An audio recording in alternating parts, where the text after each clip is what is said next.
Olá, nesse vídeo eu quero falar sobre o macho alfa e o macho sigma no ponto de vista corporativo, né? O macho alfa, ele nasce num livro onde o escritor, ele mostra que em ambientes de confinamento, animais usam a violência para controlar outros animais.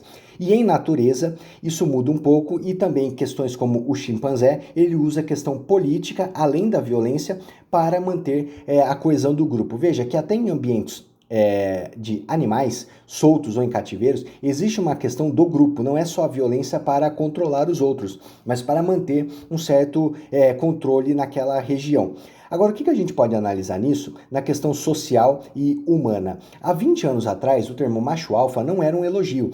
Na verdade, era um termo para falar que homens usavam a violência para controlar homens menores, né, em escola principalmente. Ou seja, era um macho tóxico, não era um elogio. Essas palavras, né, como o macho alfa, ela foi evoluindo até se tornar um elogio, por exemplo, como o Donald Trump, que é um homem rico, que tem uma certa boa aparência, né, depende da pessoa que está analisando, e é casado com uma moça que é bonita e é jovem. Ou seja, o significado das palavras e dos termos, eles vão mudando conforme o tempo passa. Então, hoje, o que exatamente significa esse macho alfa dentro de uma empresa? Significa um homem que é dominante, que tende a ter uma personalidade mais extrovertida, ou seja, ela é mais expansiva e ele consegue lidar bem com os feedbacks, ou seja, ele precisa ter essa relação entre ele e o subordinado maior do que uma pessoa introspectiva. E ele também gosta, se sente confortável na posição de liderança. E ele também quer ter o status, né, o holofote. Então, basicamente, é um homem extrovertido, na maioria das vezes, é um homem dominante, que gosta de holofote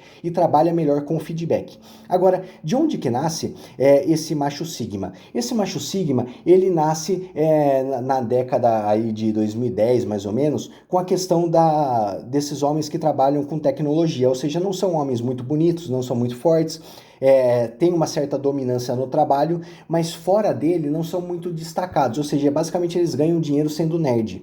Agora, o que a gente pode aprender com isso? É que hoje esse macho sigma, ele tende a ser visto como um homem dominante, porque o significado dessa expressão mudou, ou seja, ele é dominante, ele tende a ser introvertido, e ele não liga muito para holofotes, tá? Então você veja que também o macho sigma, ele muda o sentido ao longo do tempo. E esse macho sigma, ele não nasce em zoológico, selva ou em questão de relacionamento homem e mulher ou de escola. Ele nasce já dentro do mercado corporativo.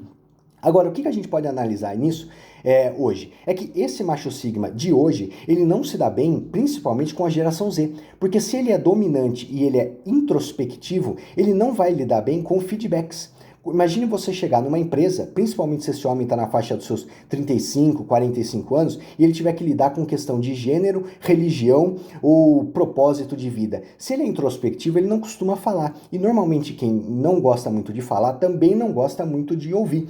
Então isso vai gerando um problema, principalmente se a cultura da empresa ela já é formada nessa geração Z. Então esse macho sigma vai ter muito mais dificuldade. Outro ponto é, esses homens dominantes de uma geração um pouco mais antiga, eles acabam tendo muitas vezes um comportamento que não é bem visto pela geração Z. Agora, o que é certo? Contratar ou não contratar?